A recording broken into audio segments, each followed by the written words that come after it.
Secundaria segundo grado. Ciencias. Física. ¿La luz es onda o partícula?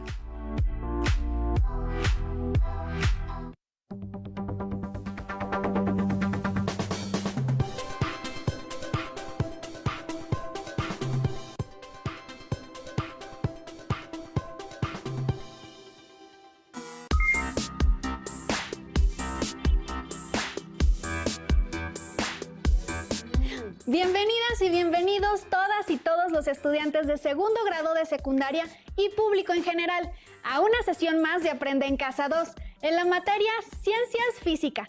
Mi nombre es Leslie Mendívil y nos acompaña el maestro Sergio David López Mejía. Bienvenido, maestro. ¿Qué tal? Espero que todas y todos los que nos ven desde casa se encuentren bien y que sigan extremando las medidas de sanidad para que pronto podamos llegar al semáforo verde y así regresar a las aulas.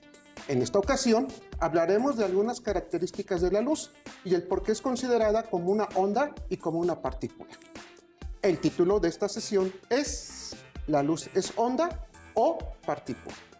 Antes de comenzar, asegúrense de tener a la mano su cuaderno y lápiz o bolígrafo para que puedan anotar las ideas principales, dudas o preguntas que puedan tener durante el desarrollo del tema. Además, no olviden su libro de texto. Este les ayudará a comprender mejor el tema y resolver sus dudas y encontrar otros experimentos. Maestro, ahora que ya estamos preparados y preparadas, ¿qué le parece si comenzamos? Me parece excelente. Alumnas y alumnos que están en casa, anoten las siguientes preguntas en su cuaderno y respóndalas. No hay respuestas correctas o incorrectas. Las preguntas son: ¿qué es la luz? ¿Cómo interacciona con la materia? Leslie, ¿te has preguntado alguna vez qué es la luz? Sí, claro, pero creo que es una pregunta muy complicada de responder. Podría decir que la luz es lo que nos permite ver las cosas y que ésta se produce, por ejemplo, en el sol. Muy bien, Leslie. Esa es una muy buena respuesta. La luz ha sido fuente de admiración y estímulo para la experimentación desde tiempos muy remotos. Su naturaleza ha estado sujeta a gran especulación. La humanidad siempre ha estado interesada en saber qué es la luz y por qué vemos las cosas. La evidencia más antigua que se conoce sobre la utilización de la luz data del momento cuando nuestros antepasados aprendieron a manipular el fuego, que les permitía cocinar sus alimentos, proporcionarles calor e iluminarlos. En la antigüedad solo se veía a la luz como lo opuesto a la oscuridad. Se han encontrado espejos metálicos de bronce y cobre en estudios arqueológicos en Egipto, que datan en el año 2900 antes de nuestra era. Estos indican que esas antiguas civilizaciones ya manipulaban la luz. Fueron los griegos quienes se dieron cuenta que existía una relación entre la fuente de luz, los objetos y nuestros ojos. Empédocles teorizaba que la luz era un flujo que provenía de los ojos del observador y que éste tocaba los objetos muy parecidos al sentido del tacto.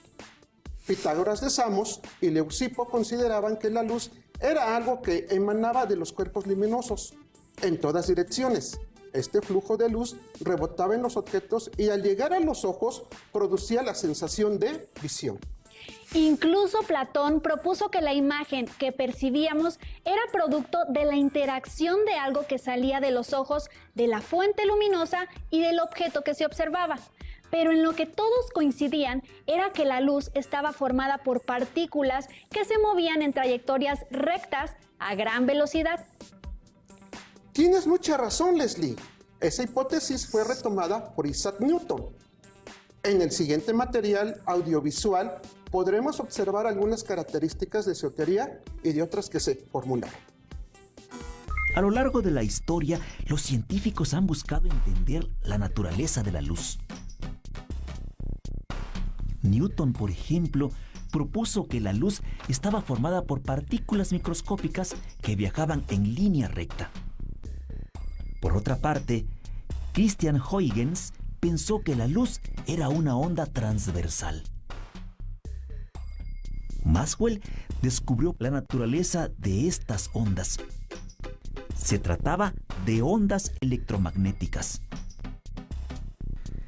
En 1905, Einstein determinó que la luz se comportaba como corpúsculo en ciertas situaciones y como onda en otras. Posteriormente, a este corpúsculo se le llamó fotón. Tanto Newton como Huygens tenían razón. La luz es una onda que se puede comportar también como partícula.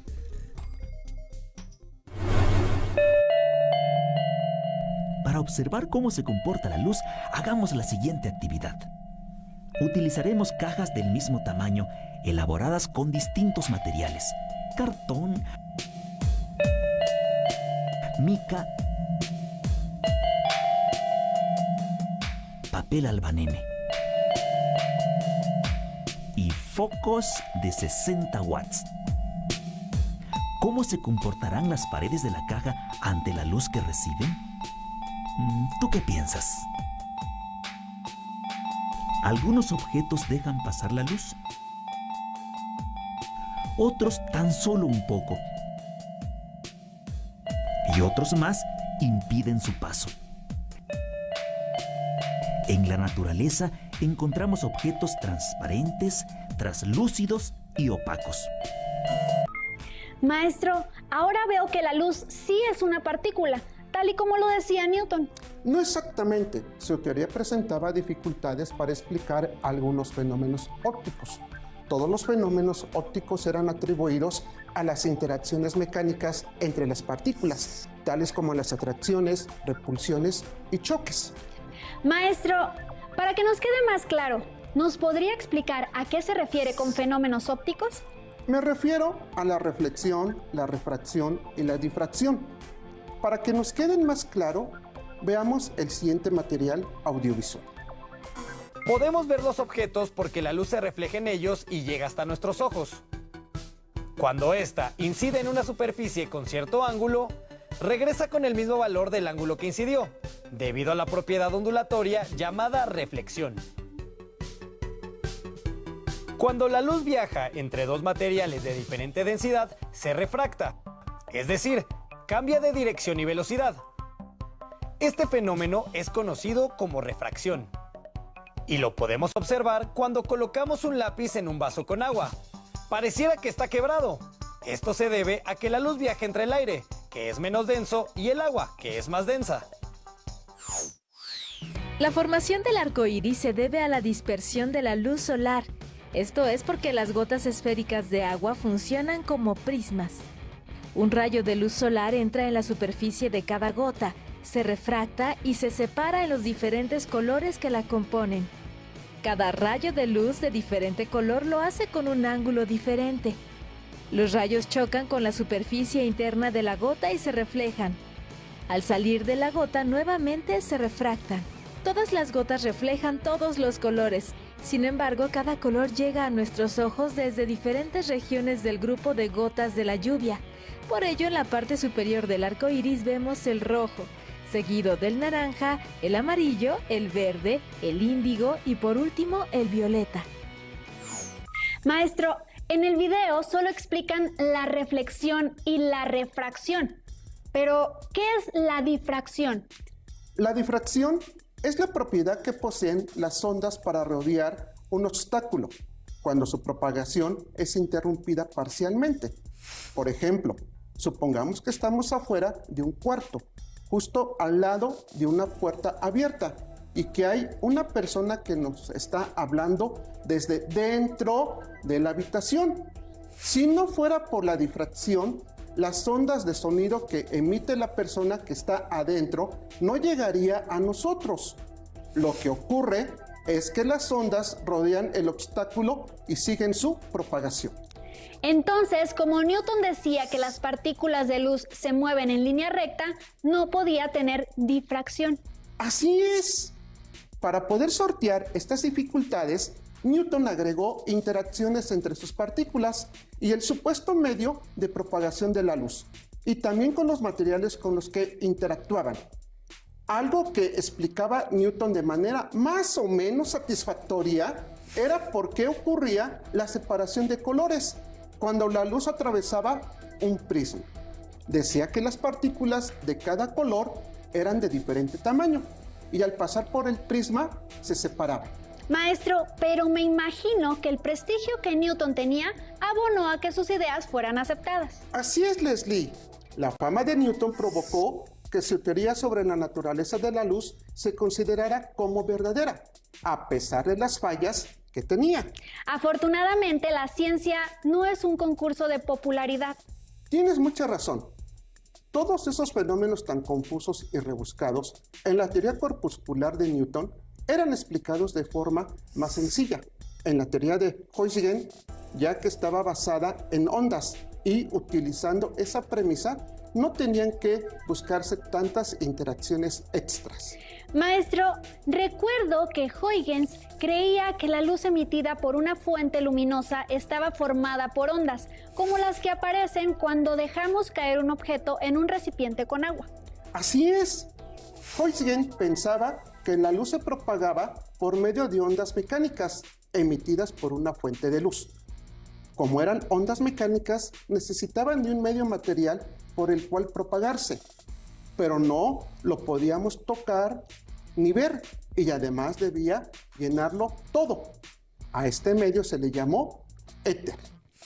Otro científico que apoyaba la teoría ondulatoria era Robert Hooke. De hecho, sus trabajos fueron la base sobre la que Huygens construyó su teoría. Sin embargo, a la muerte de Hooke, las ideas de Huygens quedaron en el olvido. Pero eso fue hasta principios del siglo XIX cuando se observó el fenómeno de interferencia en la luz. Este es un fenómeno característico del movimiento ondulatorio y el hecho de observarlo con haces luminosos era una evidencia favorable para el modelo ondulatorio. Creo que nunca había escuchado ese término. ¿Cómo ocurre la interferencia entre ondas, maestro? Cuando dos ondas se encuentran, interactúan entre sí. Pueden sumarse o restarse. Si dejamos caer dos piedras en un recipiente grande con agua, observaremos que las ondas que provoca cada piedra interactuarán entre ellas. Se crearán patrones donde en algunas zonas las ondas se eliminan y en otras no, llamados patrones de interferencia. Entonces, ¿es posible observar ese fenómeno con la luz? Así es. Esto se puede observar en el experimento de la doble rendija. En la teoría corpuscular, si las partículas que emanan de una fuente de luz pasan a través de dos huecos, formarán un patrón de iluminación de dos líneas. Pues claro, porque es la luz que pasa por esas rendijas. Entonces, si proyectamos la luz sobre alguna pantalla, deberíamos ver dos líneas iluminadas. Sin embargo, en 1801, el médico y físico Thomas Young realizó el experimento de la doble rendija con un haz de luz. Y lo que observó no fueron dos líneas iluminadas. Lo que pudo ver fue un patrón de líneas iluminadas y oscuras, como el que se muestra en la imagen. ¿Y ese patrón es el resultado de la interferencia de la luz? ¿En verdad que no tiene nada que ver con lo que se esperaría según la teoría corpuscular? Así es. Ese patrón de líneas iluminadas y oscuras solo se podría lograr si la luz fuera una onda. En 1862 sucedió un acontecimiento importante que terminó con la disputa de más de 150 años entre los dos modelos. El físico francés Léon Foncal logró medir la velocidad de la luz en el aire y en el agua, comprobando que la luz viajaba a menor velocidad en el agua.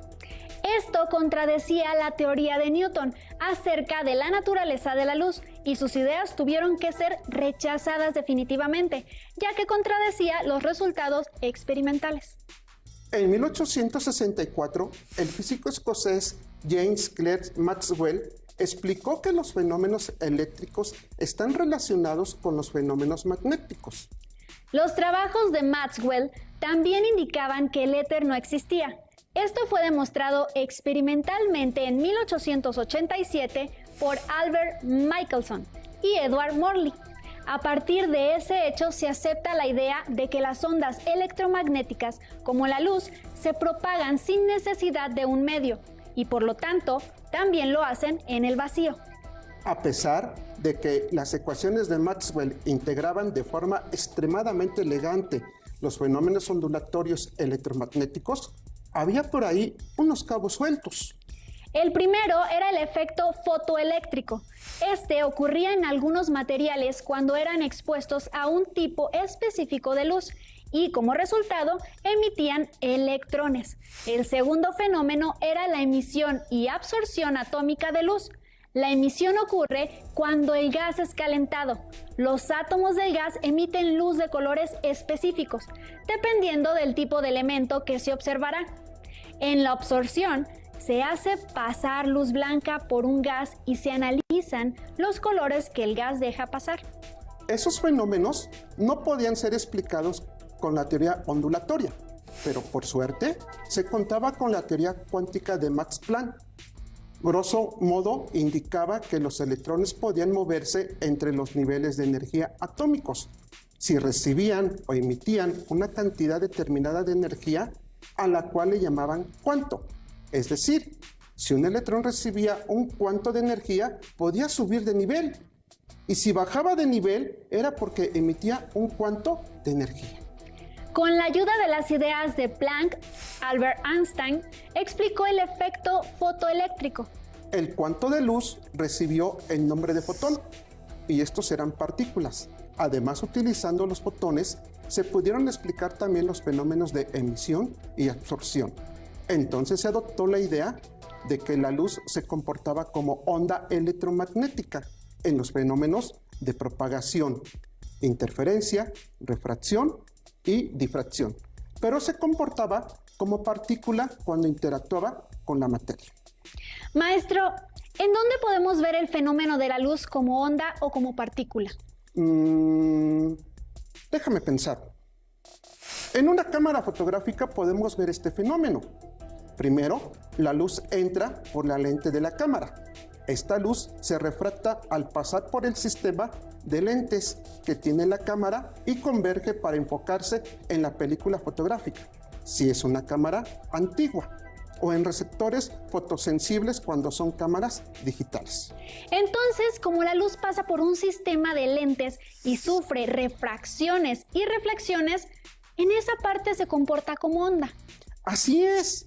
En las cámaras que utilizan rollo fotográfico, la película consiste de una emulsión de granos de halogénuro de plata cristalino que absorben la energía de cada fotón que llega.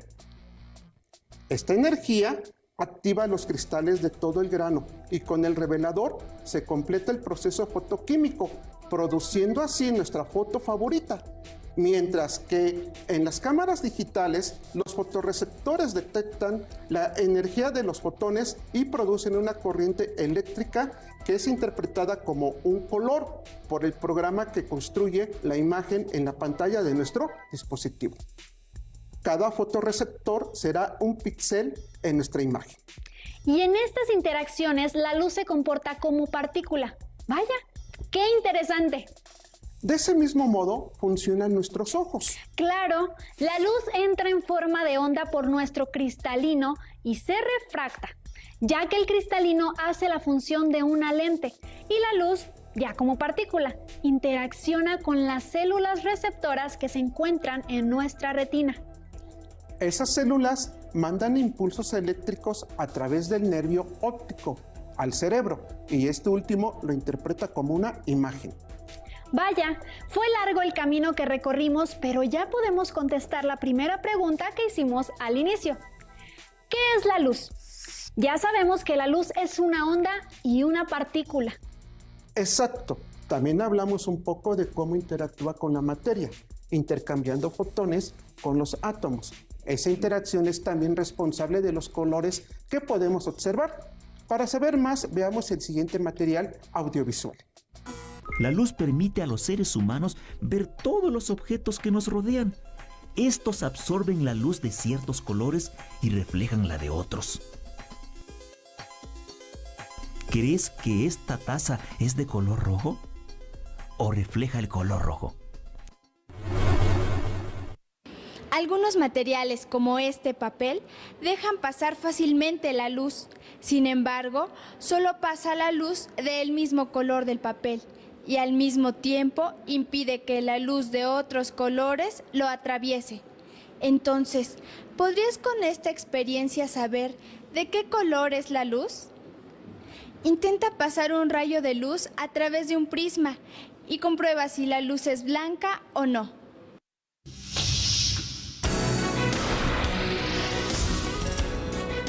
¿Sabías que algunas especies de animales no ven los colores?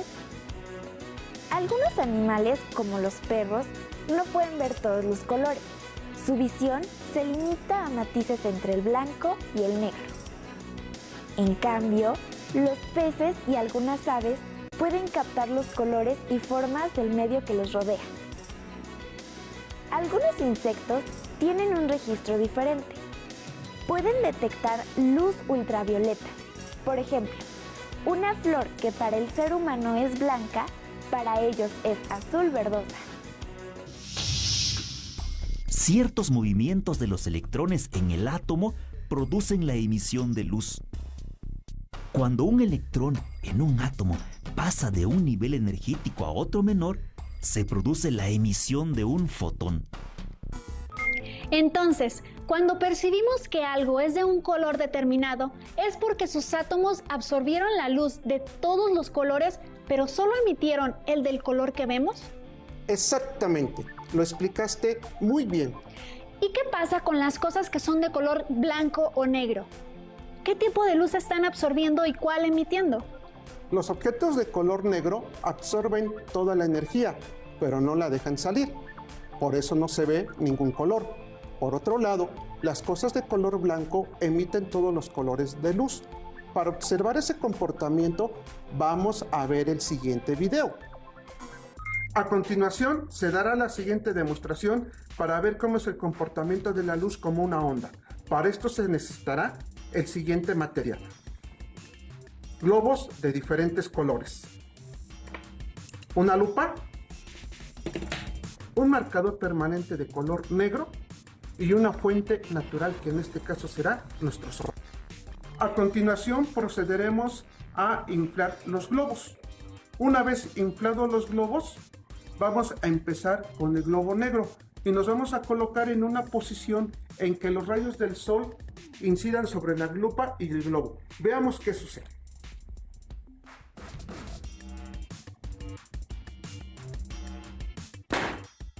Si se dieron cuenta, el globo negro no tardó en reventar.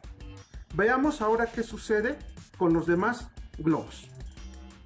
Y vamos a volver a hacer lo mismo que en el globo anterior. Nos colocamos de la siguiente manera.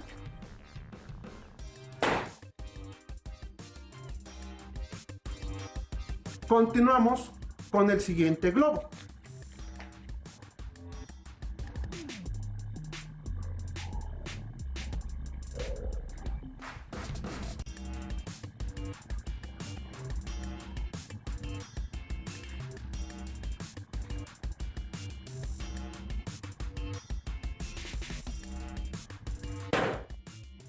Como nos dimos cuenta, este globo tardó un poco más en reventar. Veamos qué pasa con los siguientes globos.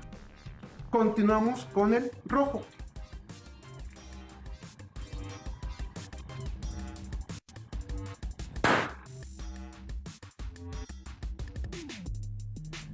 Y por último, con el globo blanco. Veamos qué pasa.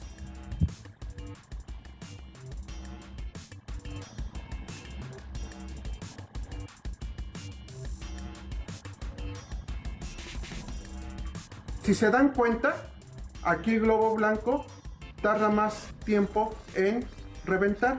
¿A qué se debe esto? A que el globo está hecho de otro material diferente a los demás globos.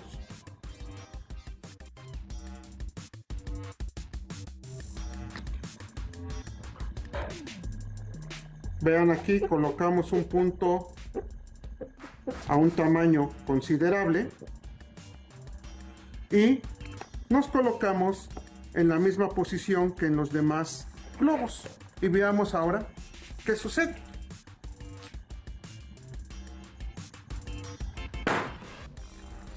Como se dieron cuenta, el globo blanco reventó cuando se le colocó un punto negro. Esto fue debido a que los colores oscuros absorben más los rayos solares que los colores claros. Con esto queda demostrado que la luz viaja en forma de onda. Ahora pregúntale a tu maestra o maestro por qué se nos dificulta visualizarlo en forma de partícula. Gracias. Maestro, estuvo muy interesante el experimento. Además, es muy fácil de reproducir en casa. Con esto concluimos la sesión de hoy. Alumnas y alumnos, revisen las respuestas que escribieron a las preguntas que hicieron al inicio. Estas fueron: ¿qué es la luz? ¿Cómo interacciona con la materia? Si es necesario, corrijan o amplíen lo que habían escrito. También les invitamos a que realicen un mapa mental del fenómeno de la luz, en donde mencionen cuándo actúa como onda y cuándo como partícula. Recuerden que pueden construir un mapa mental con dibujos del tema acompañados de algunas ideas breves. No olviden compartir lo que aprendieron en esta ocasión con su familia. Agradecemos al maestro Sergio David López Mejía que nos haya acompañado. Y a todas y todos los que nos ven desde casa, les invitamos a encontrarnos en la siguiente sesión. ¡Hasta la próxima! Si tienes dudas o necesitas ayuda, llama al Centro de Apoyo Pedagógico a Distancia. El número de teléfono para secundaria es el 55 36 01 71 23. Si requieres consultar los libros de texto en versión digital, recuerda que los puedes encontrar en la página conalitec.cep.gov.mx. Y recuerda que también cuentas con el sitio aprendeencasa.cep.gov.mx, en donde podrás ver nuevamente